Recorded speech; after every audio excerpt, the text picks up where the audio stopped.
Estou convocando, né, a igreja para uma assembleia extraordinária para a gente tratar do assunto da compra do terreno ao lado da nossa propriedade ali na igreja, ao lado do templo que nós estamos construindo. Surgiu a possibilidade da gente comprar o terreno do lado e depois de muitas conversas, idas e vindas, a gente precisa votar a compra para poder resolver essa questão. Então, estou convocando a igreja para essa assembleia. Oi? 2 semanas. Que há 14 dias. Extraordinária, são 2 semanas. Gente, tem algumas pessoas que estão nos visitando pela primeira vez, e como é praxe, né, costume nosso, a gente apresentar essas pessoas que pela primeira vez vêm à nossa igreja. Tem ali um convidado do meu pai, é o José Maria, isso. Seja bem-vindo. Amigo de infância do meu pai, olha só, hein? Que coisa impressionante, né? Coisa boa. Cadê Marcelo? General. Deu uma saidinha. Ô Luana, é a primeira vez que ele vem aqui? É, não é? Qual o nome? Felipe, porque seu pai me apresentou como meu genro, não falou o nome do Felipe. Seja bem-vindo, viu, Felipe? E eu acho que da família do Douglas e da Bianca, no caso de Bianca, Alex já veio aqui várias vezes. A esposa, você já veio aqui alguma vez? Não. Nem o filhinho, né? Sejam bem-vindos, viu? Isaac, primeira vez que você vem aqui, Isaac? Com papai e mamãe? Não é não, né?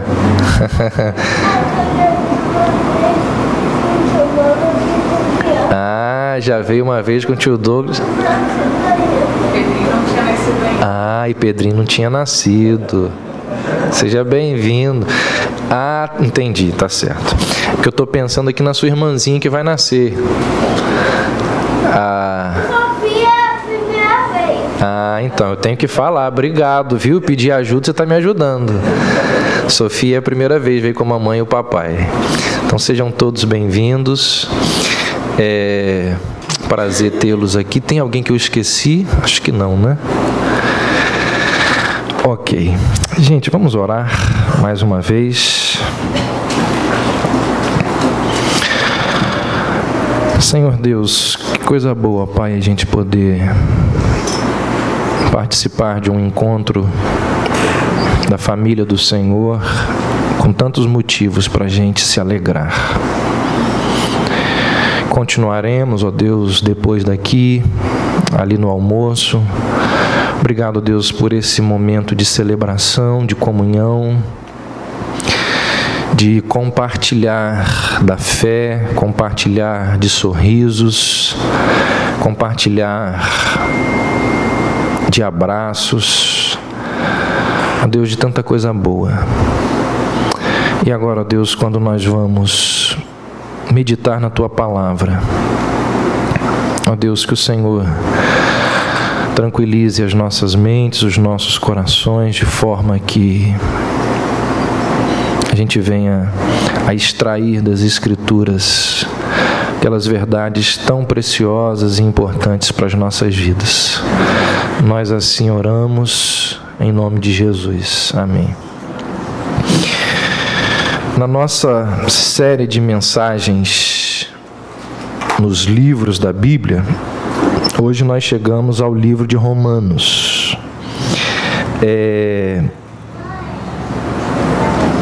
Aquelas pessoas que fazem parte da nossa igreja desde o nosso início, lá em 2004, sabem que acho que 5 primeiros anos da nossa igreja, todo domingo pela manhã nós pregamos no livro de Romanos. E nós paramos em Romanos 8.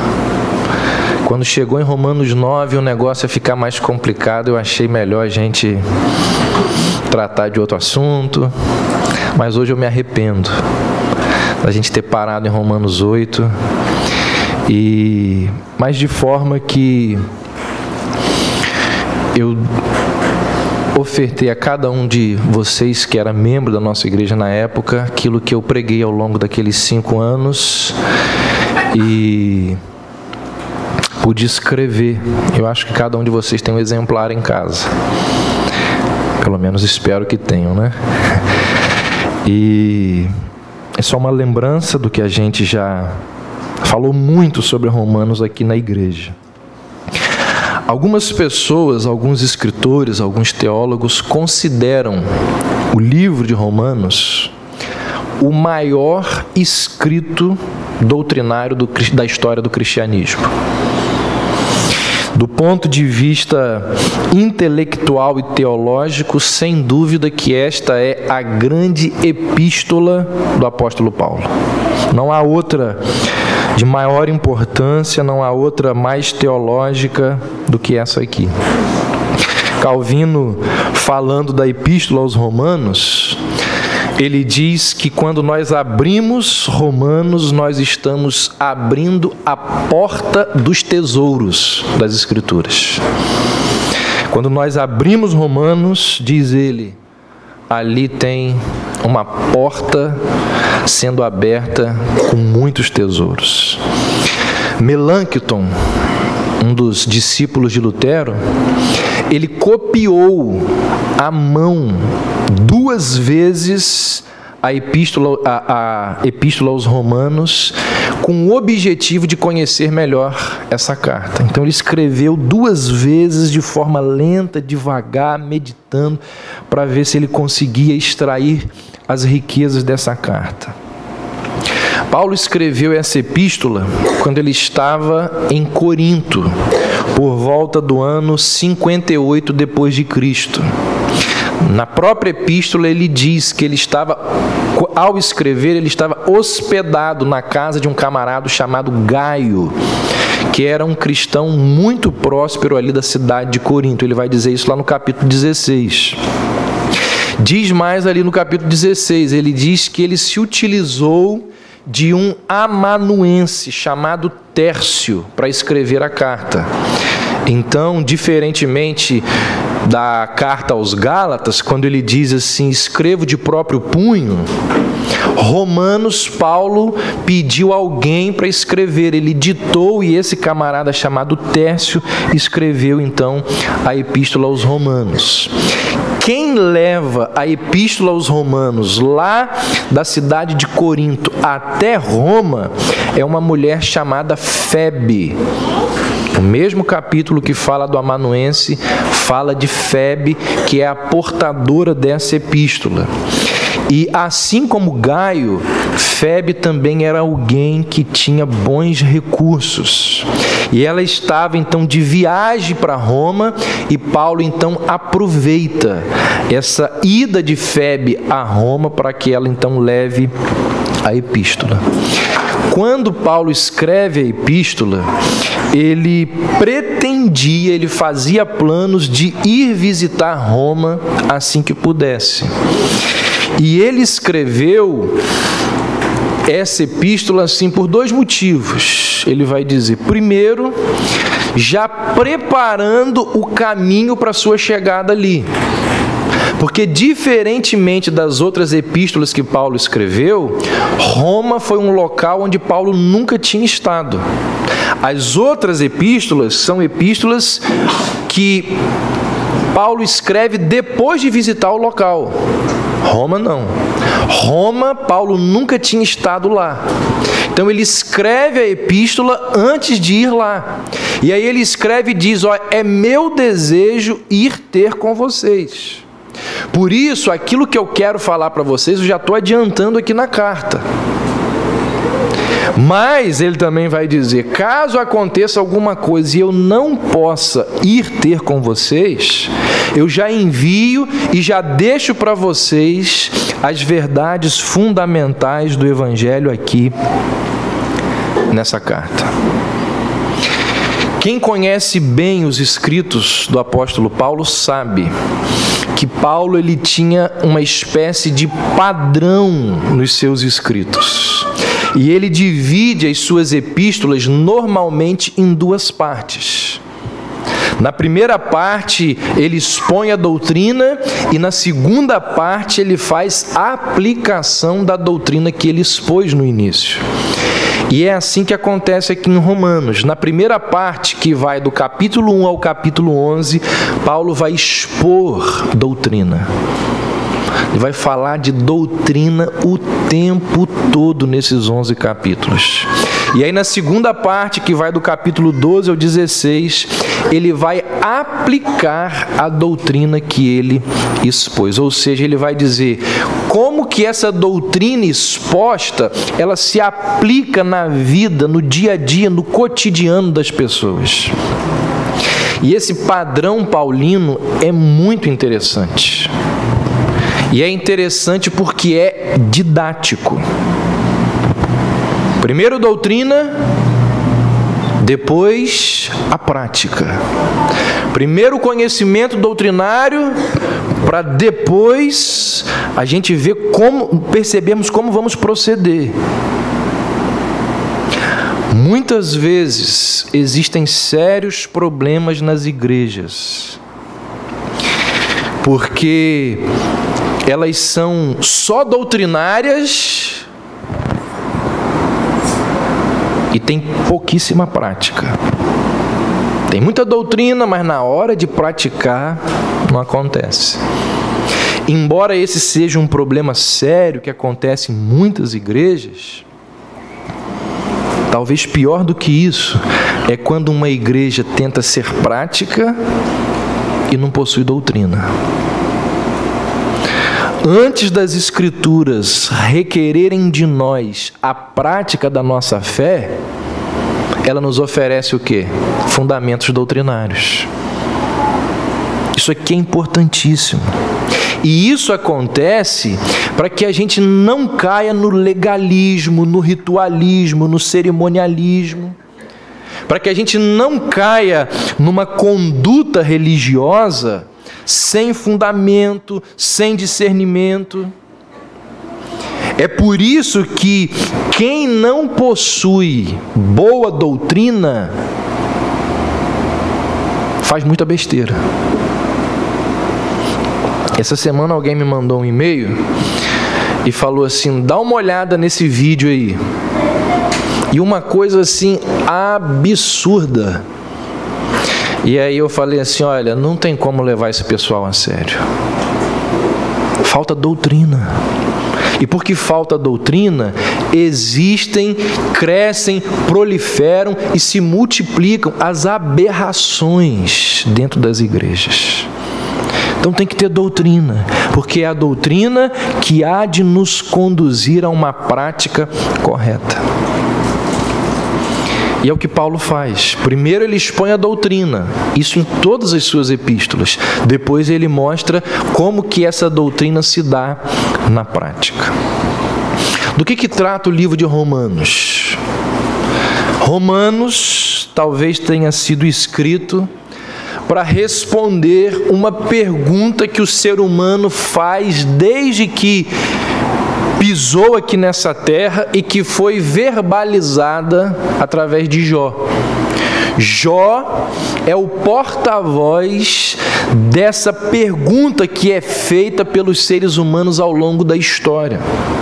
Lá no capítulo 9, verso 2, Jó vai dizer assim: como o homem pode ser justo diante de Deus?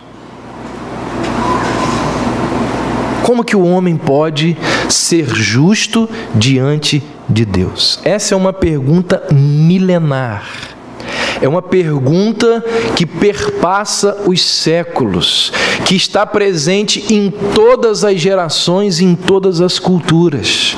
Como que o ser humano pode ser aceito por Deus? E aqui em Romanos essa pergunta é respondida.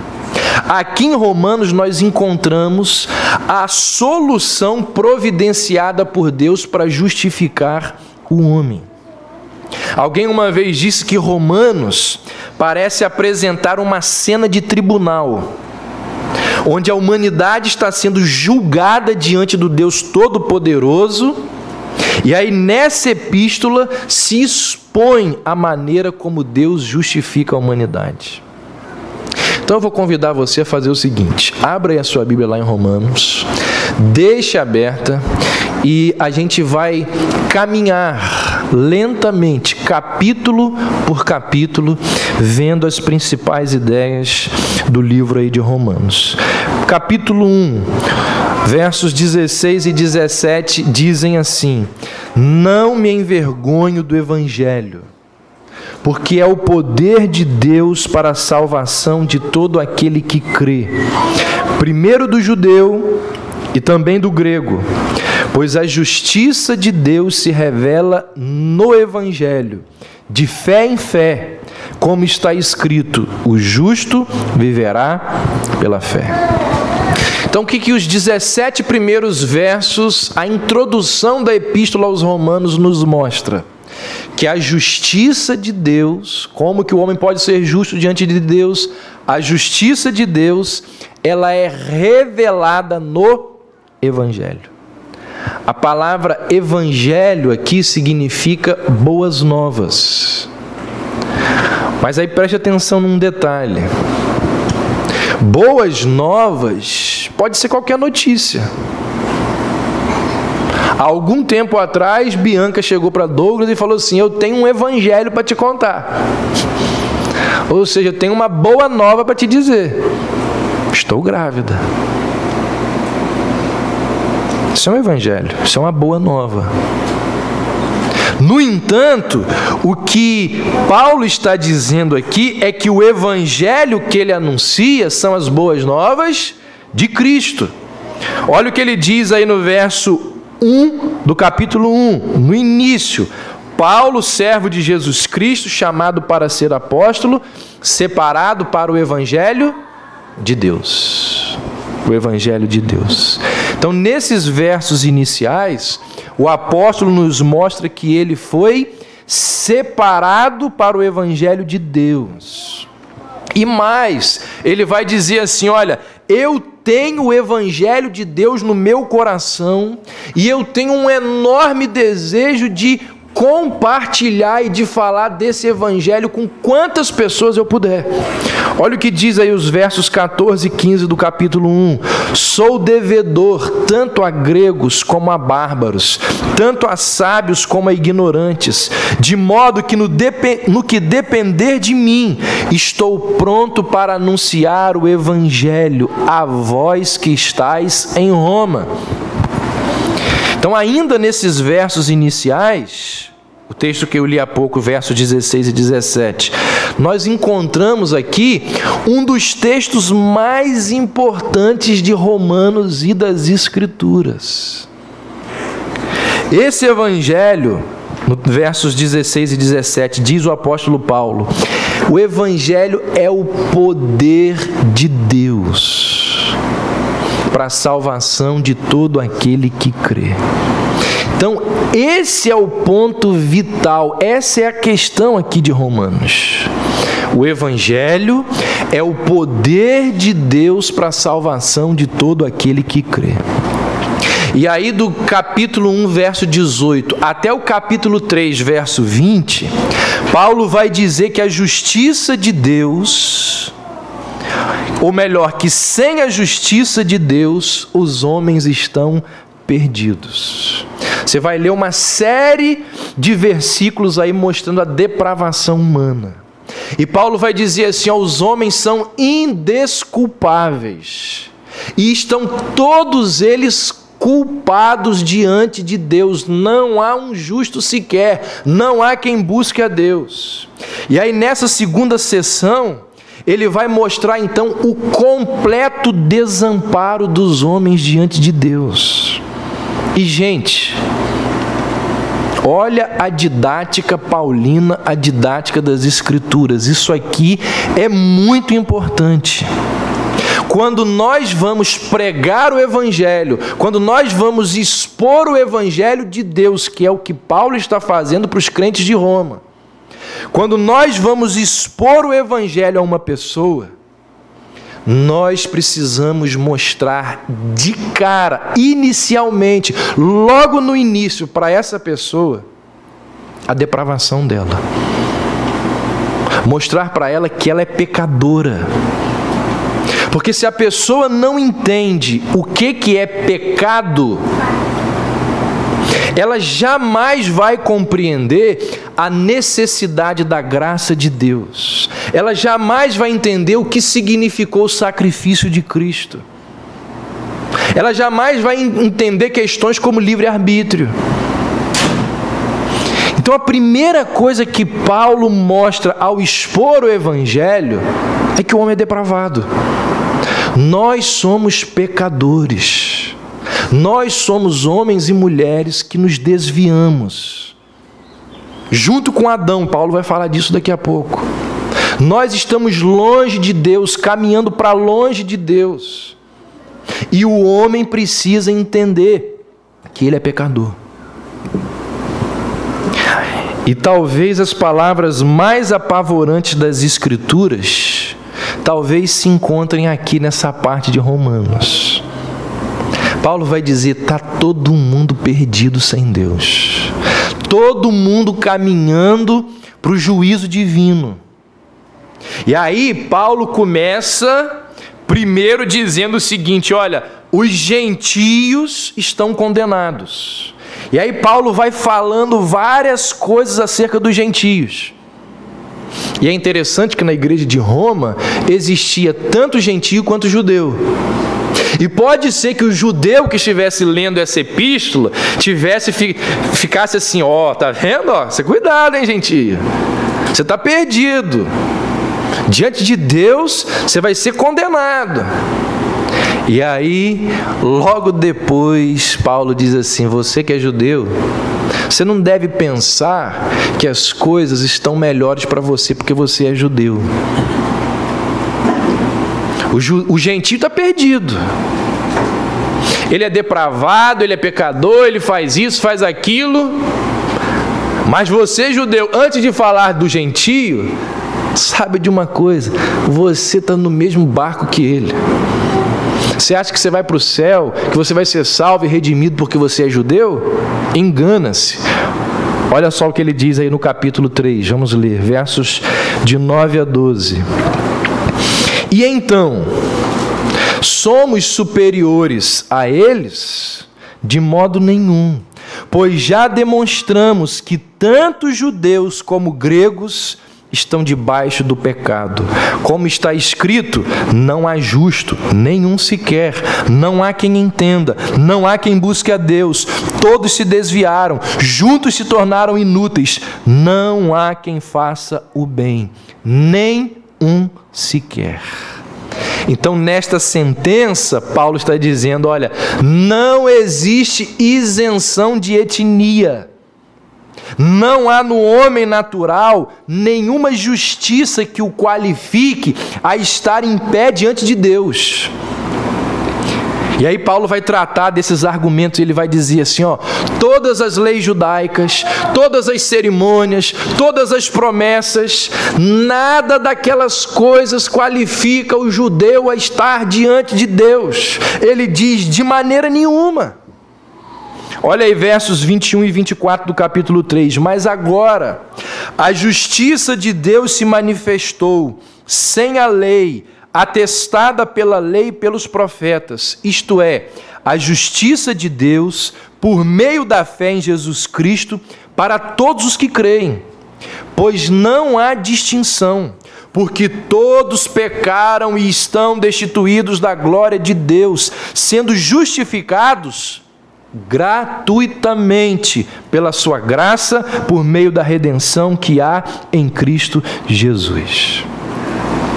Talvez a grande questão aqui de Romanos está aqui nesse texto. O ponto principal da epístola se encontra aqui. O apóstolo nos mostra o quê?